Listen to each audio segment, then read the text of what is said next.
what the hell is going on?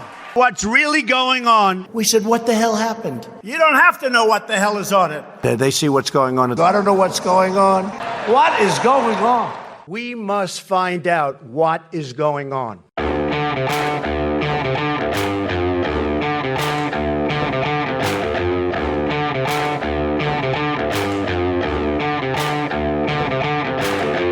Hi, I'm Marc Thiessen. And I'm Danielle Pletka. And welcome to our still new podcast, What the Hell is Going On? God, what the hell is going on? I can't keep track nowadays. What's going on is trade wars, Danny. We're in war. Are we really? We are. I feel like we're not.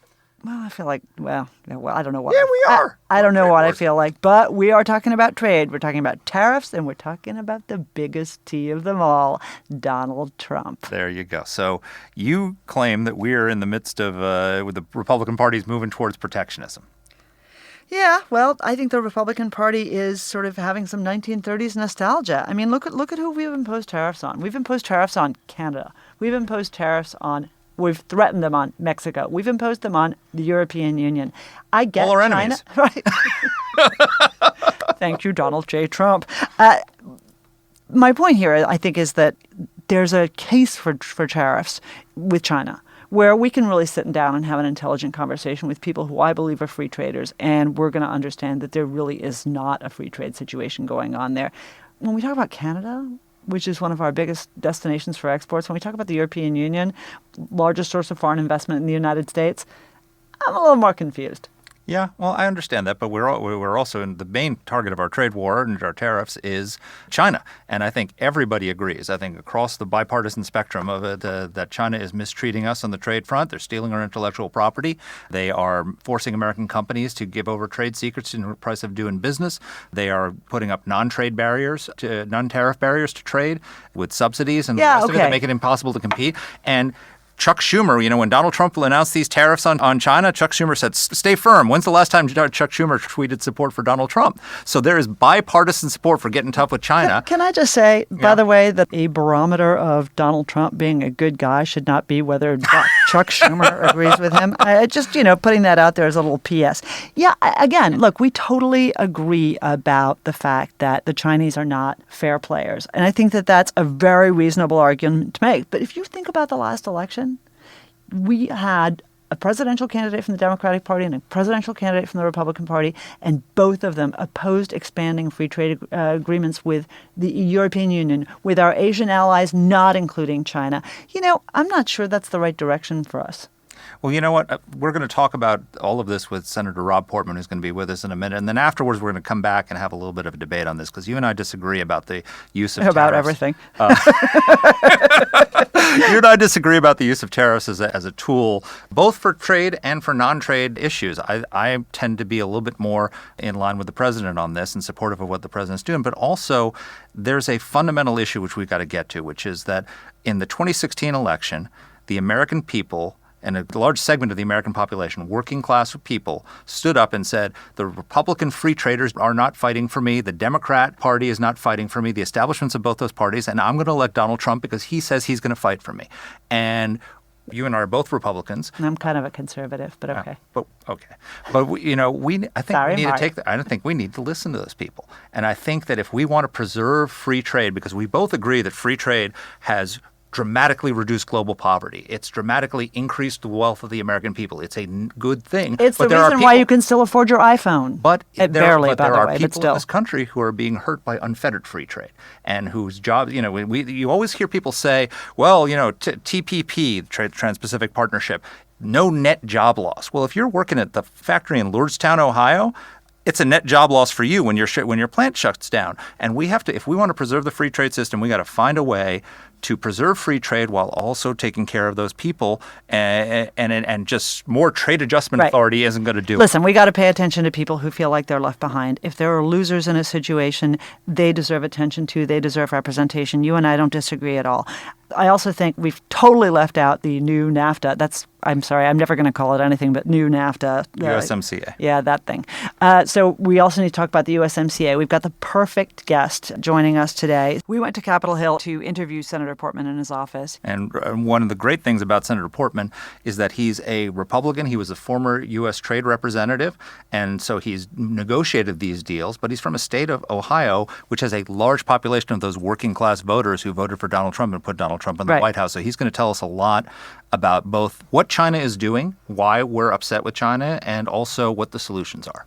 He was also the head of the Office of Management and Budget, so he knows a lot about where our money goes and how it gets spent. He's a great guest for us. Here's our conversation. Senator, welcome to the podcast. We're called What the Hell is Going On? I like that name, Marc. Thank you. We're always asking ourselves in this administration, what the hell is going on? So our question for you is, what the hell is going on in China? And specifically, the president says that China's taking advantage of us.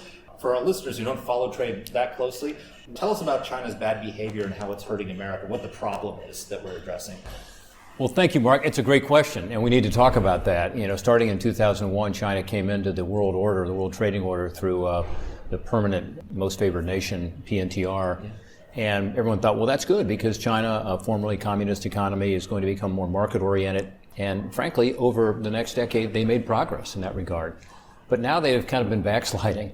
And particularly under President Xi, they have said, they're going to have what they have called the techno-nationalism effort, where, Made in China 2025 is an example, that they're going to lead the world in technology and so on. And they're doing it through means that are not consistent with the international rules, including stealing other countries' intellectual property, particularly ours, because we have been the leader in a lot of this. So I think it's time for us to have this moment of reckoning with China, and that's why I've supported the administration with regard to their 301 case. There are three major issues. One is obviously the total imbalance in terms of trade. In other words, we have a huge trade deficit, the biggest in the world, with China. Second is this notion of tech transfer, intellectual property being stolen. Simple things like changing their joint venture rules would help, where if you want to invest in China, you've got to have a joint venture partner, 51% Chinese often.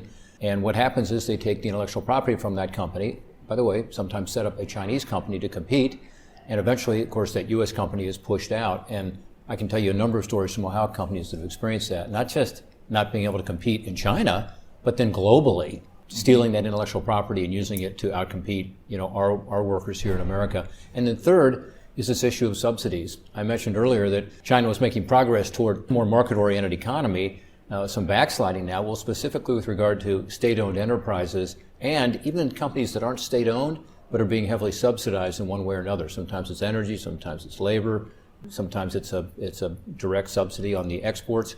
We've won some good trade cases against China. There's a 269% tariff on rolled steel from China right now because we were able to prove that they were cheating. But that doesn't solve these underlying structural problems. So it was time to kind of say, okay, China, you're a mature trading partner. You're a huge trading partner with us. You take advantage of that because we have a great market here. Let's now come into the world trading order. It'll be better for everybody. When I was at USTR, and I was USTR back in the day, U.S. Trade Representative, I focused on these issues, and I said, we want this to be not only an equitable relationship, but also one that can be sustained over time. So I think it's in China's interest, actually, to go through this process of really changing the structure so that it's consistent with the international rules. And by the way, every country in the world is watching this. And the vast majority of them agree with us. Mm-hmm. And in a way, they're kind of holding our coat while we're in the fight. And one thing I've talked to the administration about is we need to internationalize this more. I mean, why isn't Japan and the European Union, and for that matter, India and Brazil and other countries involved with this? Because they all have the same issues. Well, they and everybody in Washington agree with the case against China, but not everybody agrees with the idea of putting massive tariffs on China, mm-hmm. having a trade war. There's a lot of discomfort with that. Is the president's tactics correct? It's a blunt tactic or a blunt instrument to use, increasing tariffs, because when you do that, obviously you are impacting U.S. consumers and also U.S. exporters. And the problem we have right now is that China is pulling back on its purchases of U.S. products. So take soybeans from Ohio as an example. Prices are bad right now. The weather has been problematic. And yet Ohio farmers are also finding they're losing their single biggest international market. Now, 1/3 of our soybeans in Ohio get exported. And the price of soybeans is determined largely by the international markets. If they aren't there, the price plummets. The largest single market is China. So that's an example where we're losing out as Americans by having these tariffs. On the other hand, it is a tactic. It's not a strategy, it's not an objective. And at the end of the day, you've got to be able to pull off those tariffs because that's going to hurt American consumers and American exporters otherwise. Again, one thing I've suggested to the administration while supporting their 301 efforts is not just internationalize it more, but also let the Chinese know that if there is an agreement, if we can come up with agreements on these tougher structural issues, yes, the tariffs will be removed. I mean, that has to be the agreement. And you probably saw in recent days, earlier this week and late last week, China saying just that. Well, we're willing to go back into these talks, but we have to have a commitment that the tariffs are going to come off if we reach an agreement. My point to USTR has been very simple, and to the administration generally, which is you're going to get a better agreement from China if you agree to remove those tariffs. By the way, if they don't follow through, which they often don't, in my experience, they make commitments and sometimes they don't keep all those commitments in terms of trade, you can always reimpose tariffs and use it again through 301, which is part of our law. It, by the way, may be challenged in the WTO, this very case, but we're able to move forward under the 301 because this is a fairness issue. We can reimpose if they do not do the follow-through that they've committed to in terms of changing some of these structural things. So let's allow them to, as some would say, save face. Let's allow them to have a victory, which would be to say that if we come up with this agreement that we were apparently 90% of the way there on, then of course we're going to get rid of these tariffs so that both countries can benefit from a more equitable and sustainable trade relationship. So here's the thread that, there's just a ton of threads for us to pull out of this. And I want to hit on all of them, actually, because there's the broader question, right? Marc, you and I have argued about this as well, of tariffs as a tool. The president seems to view them as a hammer and pretty much everybody as a nail. That's number one. But number two is actually, just to stay with China a second. So we have a scholar at AEI, Derek Scissors, who's written a lot about this, and I'm sure you've seen his work. And what Derek says is, what we need China to do is something that is anathema to the Chinese Communist Party rule. In other words, we need them to stop subsidizing state-owned enterprises. We need them to have their own innovation and not to steal, because that is where the vast mass of the energy of the Chinese economy comes from, is theft, not just from us, but then we need to change their industrial policy. We have a whole series of things. It reminds me of, remember Mike Pompeo's 12 points for Iran? And you look at those 12 points, and if the Iranian regime executed them, well, they wouldn't be the Iranian regime anymore. This is the problem for China on trade, is that the things that they need to do are the things that make them the Chinese Communist Party and make Xi Jinping the leader. What Derek says we ought to do is we ought to be stepping back. We ought to have a separation from China as part of the global economy, and that's the direction we ought to be moving in. What do you think about that? Well, I'm not sure exactly what he means by that. I think there has been a stepping back already, and I think it's unfortunate because I do think that, again, we're two large economies, two largest in the world. They're going to surpass us, by the way, in terms of the growth of their economy being faster than ours. It would have already happened, but for the fact we've had good economic growth in the last couple of years. So we've got to figure out a way to work together, and it can be mutually beneficial. So I guess I don't agree that they can't make these changes. Some will be tough, no question about it, including state-owned enterprises. But Danny, let's think about what we're asking. We're not saying that they cannot have, for their internal market purposes, more control over their economy than we have. What we're saying is, when you're going to export something to the United States to compete directly with American workers or American service providers or American farmers, it can't be subsidized, because that's counter to all of the rules of international trade. Or stolen. Not just our rules. Or stolen. That's a global rule. It's not about the United States. Every country wants to protect their IP. And again, I would make the argument that this is in China's interest. Why? They now have innovators too. They now have inventions too. They now have entrepreneurs too, who I can guarantee you want to see their intellectual property protected. And if the Chinese government refuses to protect intellectual property, they've evolved to the stage where it affects them directly. So I think you don't throw in the towel. I think instead you push this, not just because it's in our interest, but because it's in their interest ultimately, in terms of the sustainability of a long-term relationship here where we're not enemies, we're competitors. And I worry that if we separate totally and go on our own tracks and not push this, that it becomes more like the Cold War. We don't want that. We actually want to have a healthy, competitive trade relationship. And it's well beyond trade. Yeah. So what's a good outcome of these negotiations? What would constitute a successful? Because people, What's the last 10%? Yeah, Right? yeah. But some people say what they're worried about is that Trump's going to cut a deal because he wants a victory, because he likes to claim victories and win, right? Because we're winning all the time. But he might give away too much in that victory. What are the red lines of it? And by the way, when you answer that question, pull in the Huawei example, because that's really a perfect thing where you see he pulls back and then he changes his mind and he pulls back, and it does cause some confusion for normal folks out there, not to speak of the rest of us. Yeah.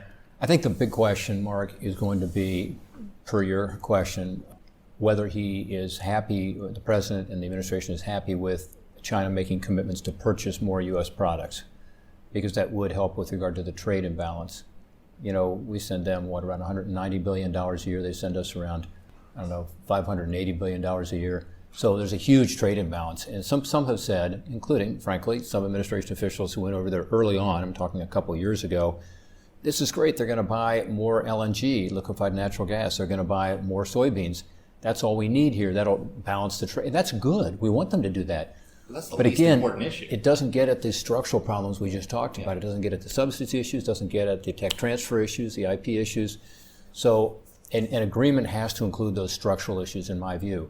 By the way, the good news is that Bob Lighthizer and Secretary Mnuchin, Trade Representative. he's the U.S. Trade Representative And Secretary of Treasury. They both agree with that. And USTR Lighthizer, in particular, is very focused on the structural issues.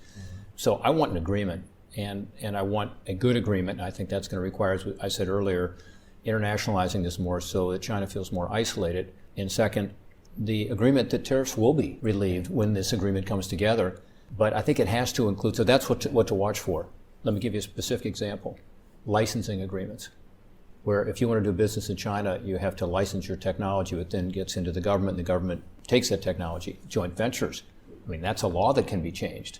And I have a specific example about this that I've talked to Chinese leadership about. I was with Premier Li in China a couple of years ago saying, where's the reciprocity here? We have a company in Ohio that has come in. It's the largest glass automaker now in the world, I think. Fuyao, they're in Dayton, Ohio. They took over an old GM plant in Moraine.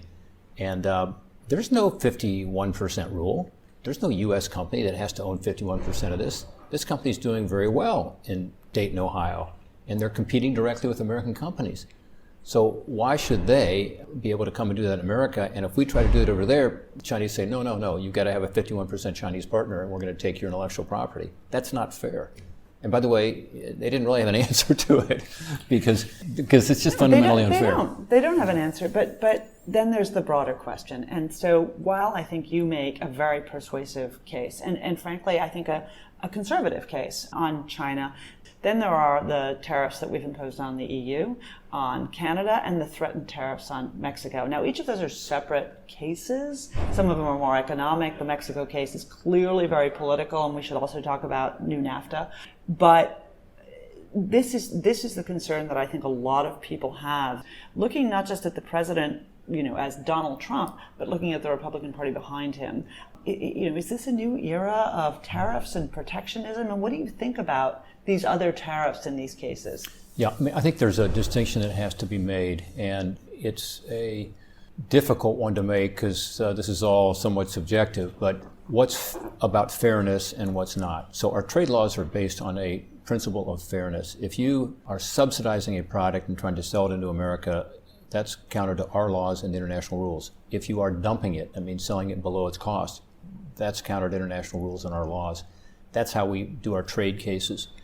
We have certain laws, including 301, and including our basic trade laws that focus on this fairness issue. Then we have another law that's called Section 232. It's been used hardly at all, only a few times since the 1960s. The last time it was used before this administration would have been the late 1970s and 1980s with regard to oil.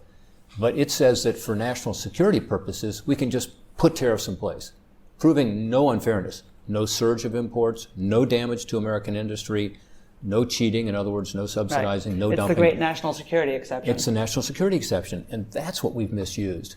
And so your references to those countries is exactly that issue, the 232 issue. Canada, Mexico, the whole world really, the EU.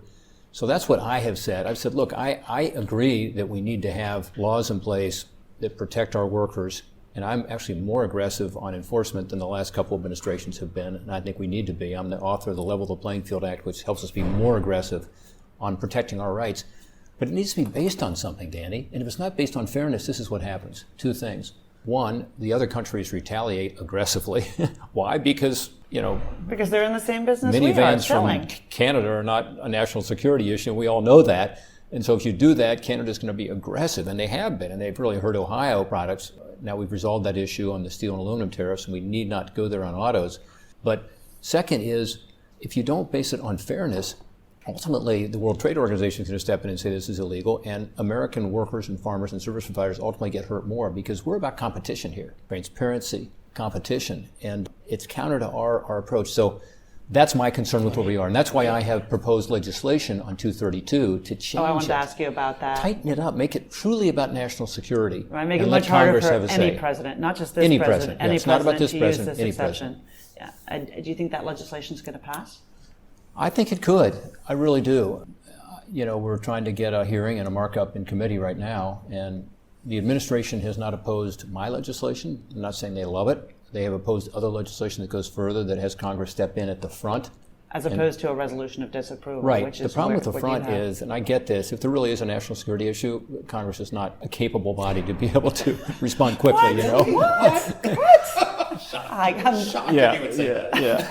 But Congress should have a say in this, and we should narrow it by saying the Secretary of Defense has this opportunity to determine national security, not the Secretary of Commerce. Okay, so I glared at Marc a minute ago because I wanted to get a question in, and he Yes. asked, and now I'm paying him back. But I have a quick Yes. one, because I want to ask you a libertarian question. Yes. Why do we care if other countries want to take the hard-earned tax dollars and income of their citizens and use it to sell American stuff that's cheaper?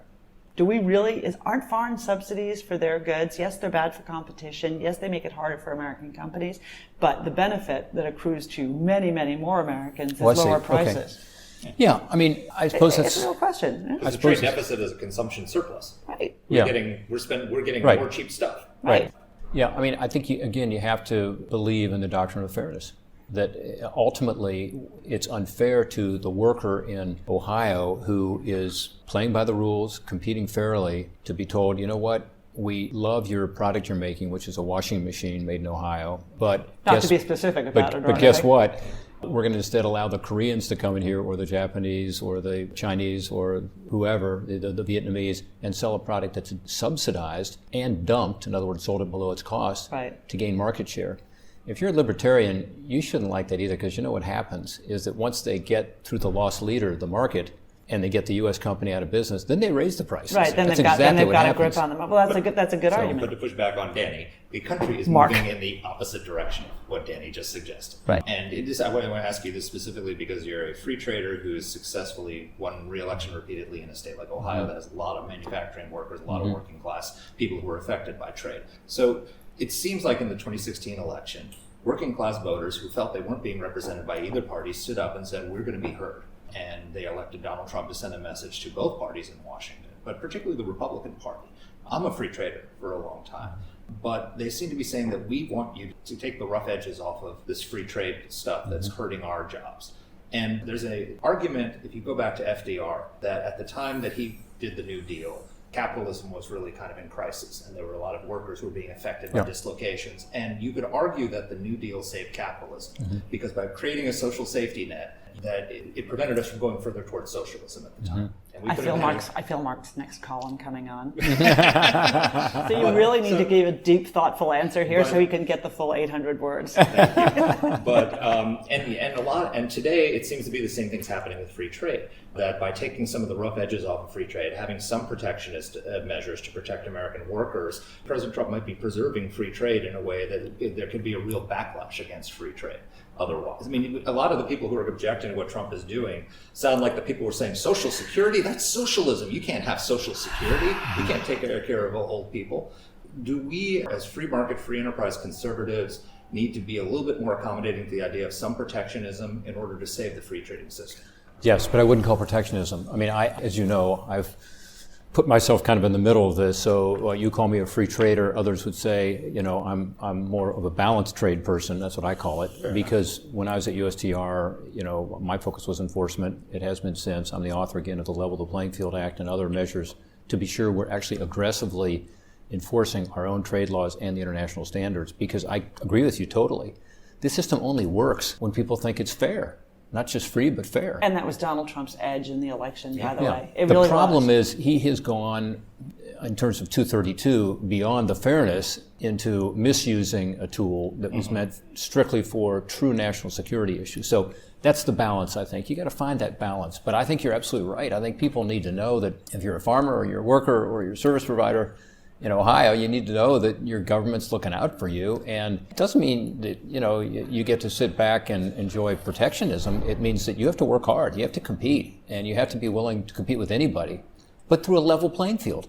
And, again, it's sort of subjective. I understand that. What is fairness? What is level playing field?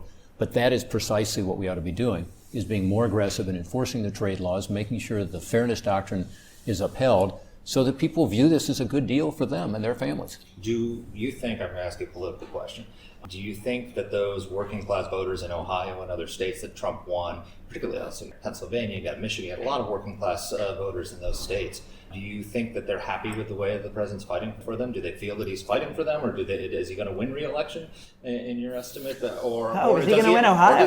Or does he have a problem with someone like Joe Biden or some of these other people coming in to try to win those voters back? Yeah, it's hard to generalize. If you're a farmer in Ohio today, you're hurting for a lot of reasons. The weather, the tariffs, low prices already, even before President Trump came in. But you're concerned about a resolution. One reason we need to get the U.S.-Mexico agreement done, which is the USMCA, which is the new NAFTA, is because that will provide some opportunity to sell more of our products to Canada and Mexico, which is our biggest markets in Ohio, by the way, including agriculture products, because we need to have some positive development here in terms of opening up markets.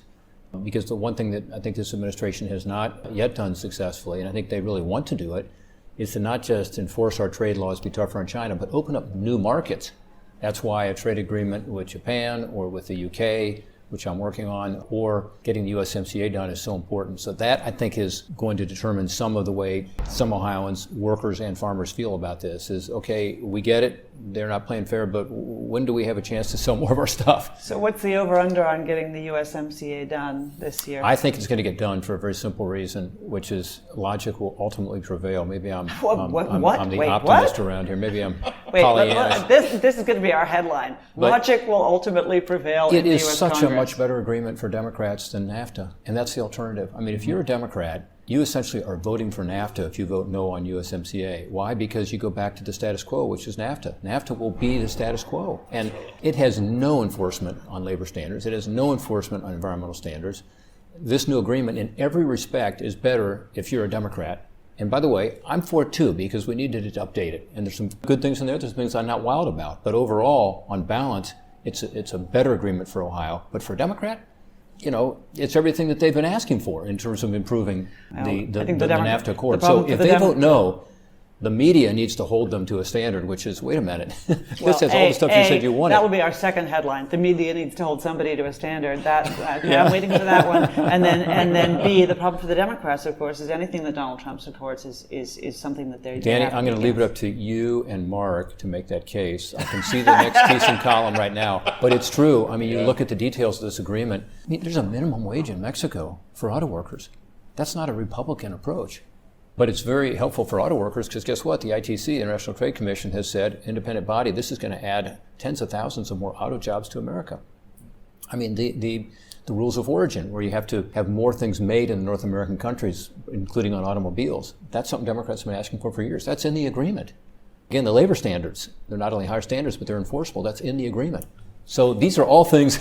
So I think ultimately it gets passed. We have an exit question for you. It gets passed ultimately. Last election. And yes, on Ohio and Donald Trump, I think he will win Ohio again.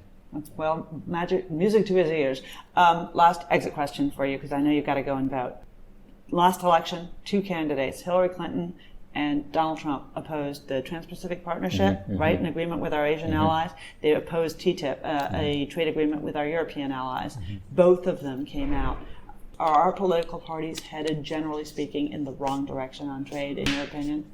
Well, since the Depression, all of our presidents have been generally free traders, Democrats and Republicans alike. But we really want another depression. So. It served our country well. It has. Served our country well. So we need to be careful. And again, I think the Trump administration is evolving. If we can get the Canada-Mexico agreement done, that would be very positive. If we can get an agreement with the Chinese on this ongoing negotiation, if we're 10%, if we only have 10% to go, 90% of the way there, we can get that done. So then I think we turn to how do you open up more markets, which is, ultimately what we ought to be doing. And that's what presidents have done.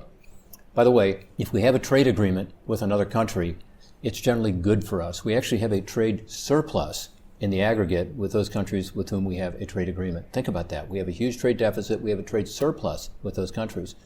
We send 48% of U.S. exports to 10% of the world. That 10% of the world is where we have a trade agreement. So trade agreements aren't bad. In the aggregate, they're good.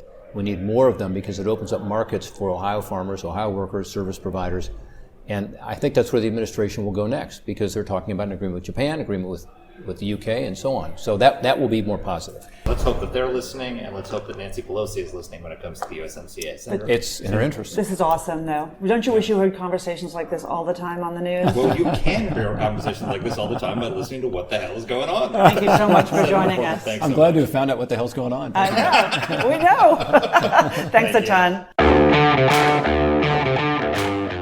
So the first thing I really want to say about Rob Portman, who I've known a really long time, which is why I call him Rob Portman and not Senator, is that it's really, really good to have a conversation with somebody who's serious about the facts. This isn't the kind of nasty cant tinged with racism, tinged with xenophobia that you get from too many people. I won't name names because Marc's looking at me with unbelievable trepidation if you could see him. But too many people, especially on the Republican side, where this is a serious conversation about what people are doing to take advantage of the global trading system. And I think he laid that out really well. Well, I think people are taking advantage of us. China is taking advantage of us. Right. And he explained in a very clear way about how China is doing that and why, quite frankly, the president has taken the right steps to address that imbalance. He has a little bit more of a problem with using it for, say, immigration issues with Mexico or for using it on non-trade issues. But, the reality is that the president understands, and we've had this conversation several times on the podcast, that he knows what his leverage is.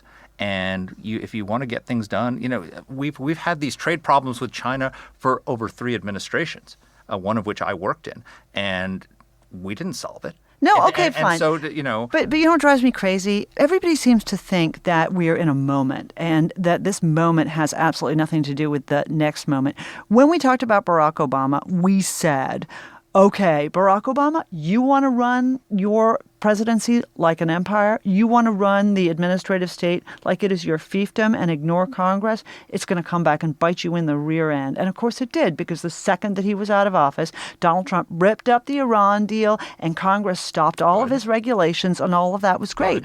But the problem is Donald Trump is doing exactly the same thing. You don't like it, and Portman doesn't like it, and I don't like it when he threatens the Canadians with tariffs and when he levies tariffs on our friends for no good, for fake national security reasons. But what people forget is the next president may not be Donald Trump, and he or she is going to be able to do exactly the same thing, except it's going to be for global warming or for women's rights or because you looked at me funny at the G20 meeting last week. And that's not the way a serious country's run.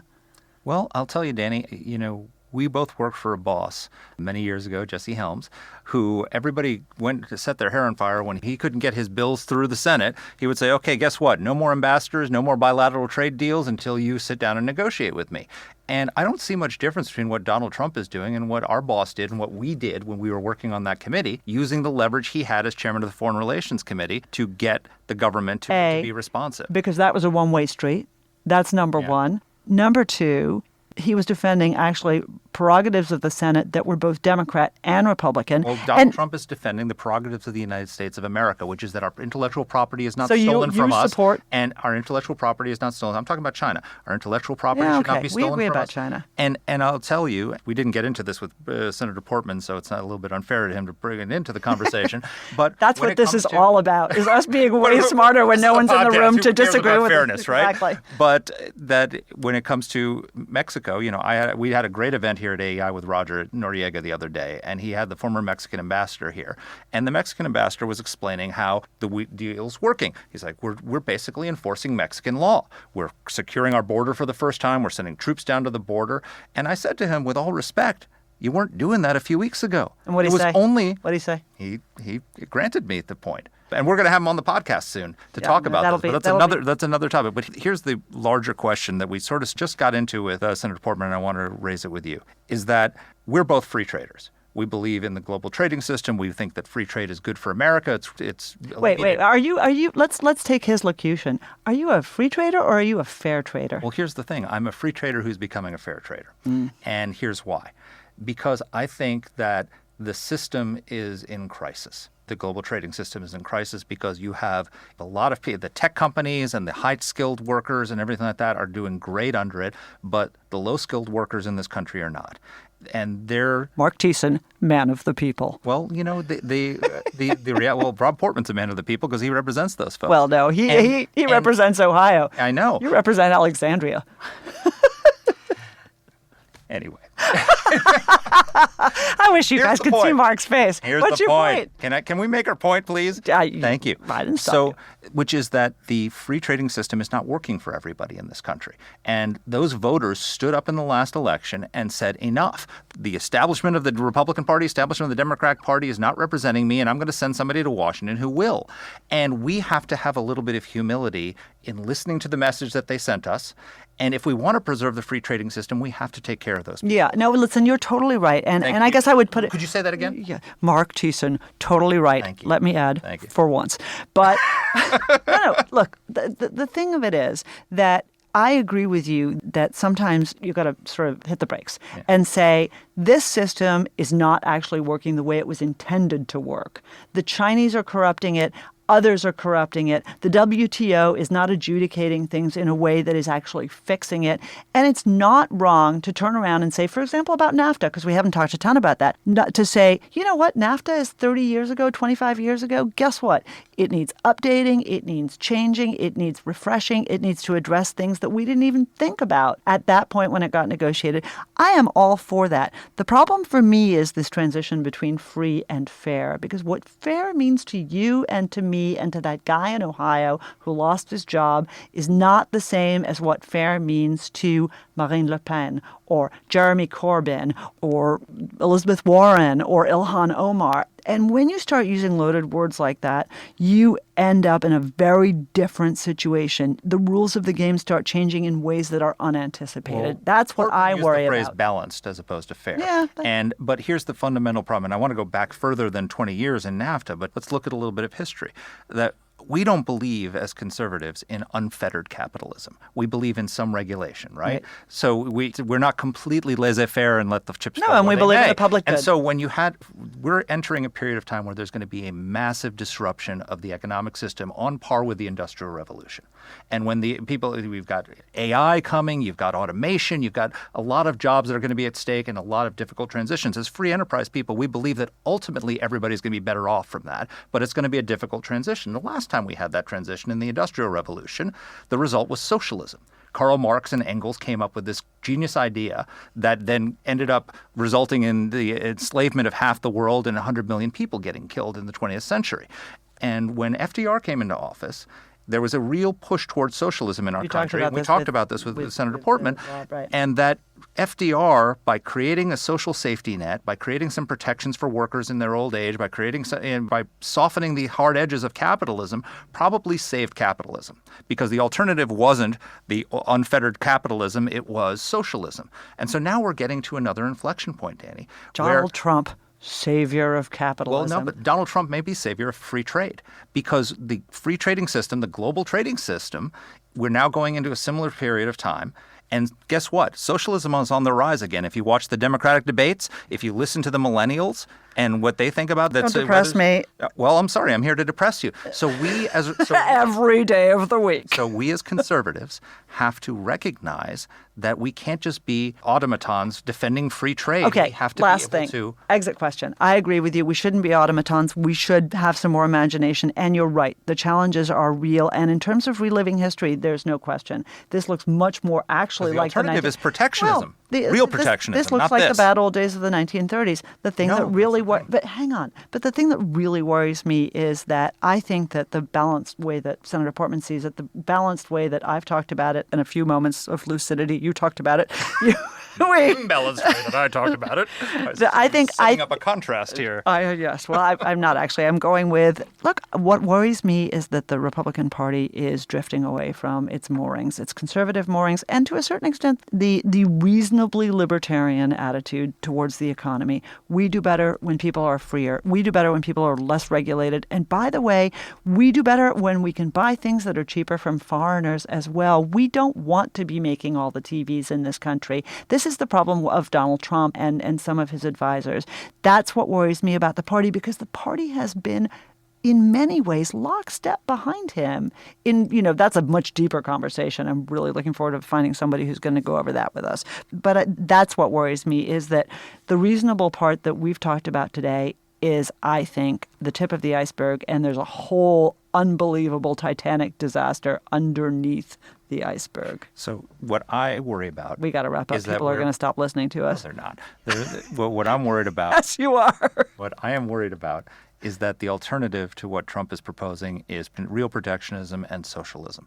And that if we don't take steps to protect workers and to soften the edges of unfair capitalism, we sound like, too many conservatives today, we sound like the guys who during FDR say, we're thundering in the Senate, Social Security is socialism.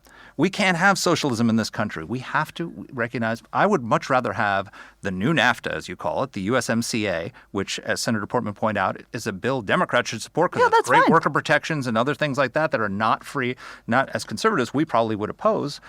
We need some more of that in order to protect the free trading relationship we have with Mexico. That's why we got to pass the USMCA. If he could get a deal like that with Japan and a deal like that with the EU, I'd be all for that as well. As per usual, we're going to wrap up this podcast with Marc being the glass half full and Danny being the glass mostly empty person in this relationship. Only if it includes liquor.